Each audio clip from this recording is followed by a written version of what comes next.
Boys, what's good? It's Herm. Hello to all my friends in the Philippines watching for Kai Sotto today. I'm coming here to you because it seems like I have a lot of subs interested in Kai Sotto, so I thought I'd talk about him. And there are reportedly at least 5 teams that have worked him out and up to 12 teams that will work him out. And there are at least 6 teams I know of that are interested. He worked out today for the Cleveland Cavaliers, Chicago, and Atlanta. He's working out for. I believe he just worked out for the Bulls. He has to work out for the Hawks still. Has worked out for the Knicks and the Magic, and I know he's interested in playing for the Spurs as well. So that gives us 6 teams that he could be interested in. And I'm gonna give you the draft order and kind of break down where he could be selected in this year's NBA draft, as well as talk about each team, how he fits on the team, where he would slot in their lineup, and then rank the fits 1 through 6, which team I think is best for him to get drafted by or signed to, and which team is worse for him to get drafted to or signed to. But before I get into that, think about subscribing. It's free, it's easy. If you don't like the content, you can always unsubscribe later. We're trying to hit 2K by the end of the summer, so I appreciate any support. But let's get into it. So with the teams that we've mentioned, let's look at the draft order. I think the highest we could see him go right now is Orlando at 32. I think 32 is a good spot for the Orlando Magic, a team that's interested. It is also reported that the San Antonio Spurs are interested. They're picking at 38. The Cavs are interested. They're picking at 39. The Knicks at 42. Atlanta at 44.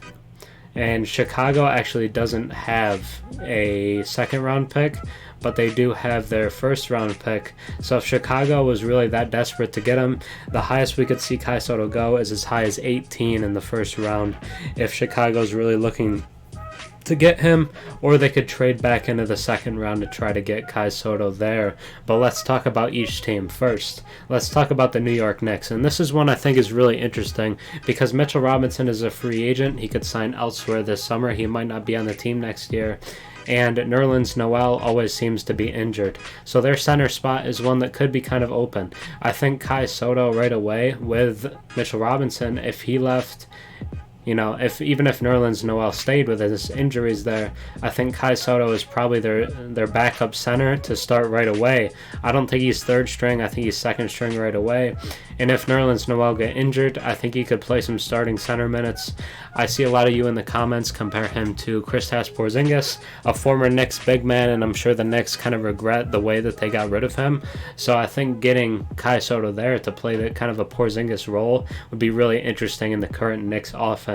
Second, we have the Chicago Bulls, and they have Nikola Vucevic, a 2-time All-Star, as their kind of locked-in starting center. But their backup center situation is bad. It just is. Tristan Thompson is washed at this point, if we're being completely honest. Tony Bradley is interesting, but he just has never played a ton of minutes. So I think right away as well, Kai Sotto slots in as the backup center for a good Bulls team.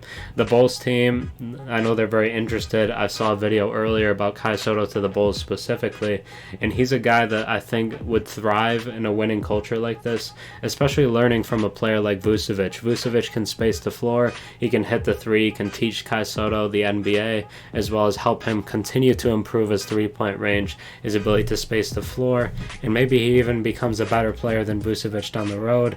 I think the Bulls is an interesting fit because they're probably at least the second best or best team that's looking at him. So I think this is a really good fit for Kai, and it's one that I like a lot. Secondly, this is the third team actually, the Cleveland Cavaliers.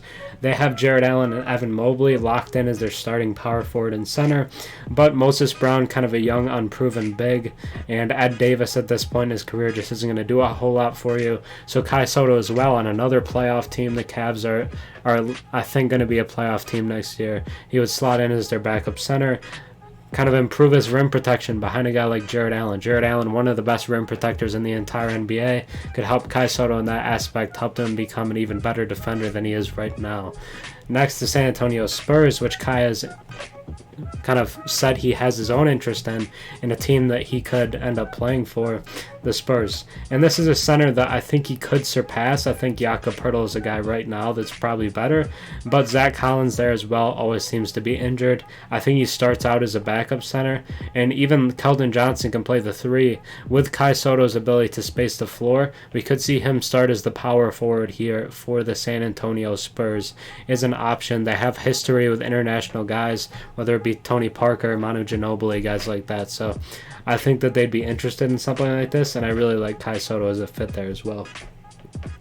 The Hawks are a team that I don't like as much, but are one that's working them out. They have Clint Capella as their starting center and a promising young center as Onyeka Okongwu. So if you're a Kai Sotto fan, if you love Kai Sotto, I don't think you should be rooting for him to go to the Hawks, just because there's a lot of competition for minutes there. He's not going to get as much opportunity as maybe he should, and I think this is a team that probably isn't the best fit.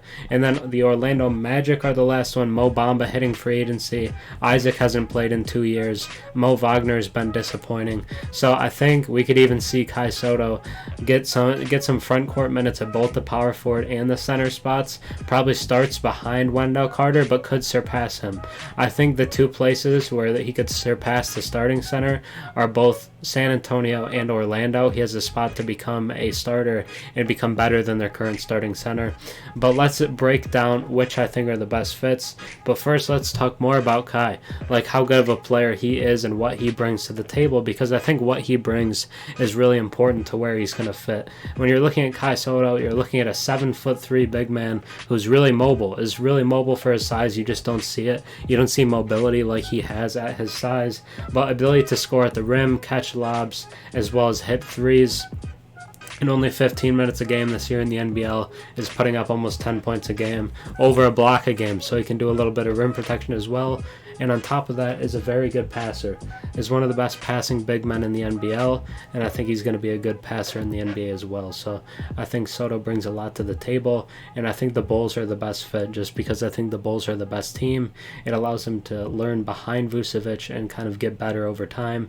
The Cavs, I think, are a good fit as well because they are probably the second best team on top of having Jared Allen. I think Jared Allen is a great player to learn behind.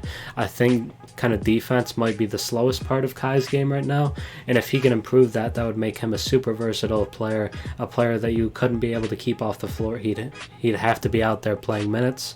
So I think the Cavs is a good spot to learn as well. The Knicks, with everything they have going on with Mitchell Robinson's free agency as well as Nerlens Noel's injury, I think the Knicks are a good spot for him to get minutes and a good place for him to be on the floor early on. For the Spurs, I like them as well because I think he can surpass Poeltl in the long term, but also learn some kind of defensive ability from him and be a backup center right away.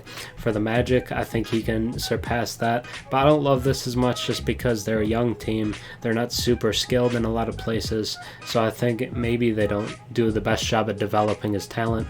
And then the Hawks are probably the worst fit just because they have a lot of guys already, whether it be Okongwu, Collins, Capella, Danilo Gallinari. They have a ton of front court players already, so I just don't think he's the best fit there. But those are the teams so far that I think have the most interest in Kai Sotto. Let me know your thoughts. I hope you enjoyed. I really enjoy seeing viewers from the Philippines and other countries. It's great to see you guys. I hope you did.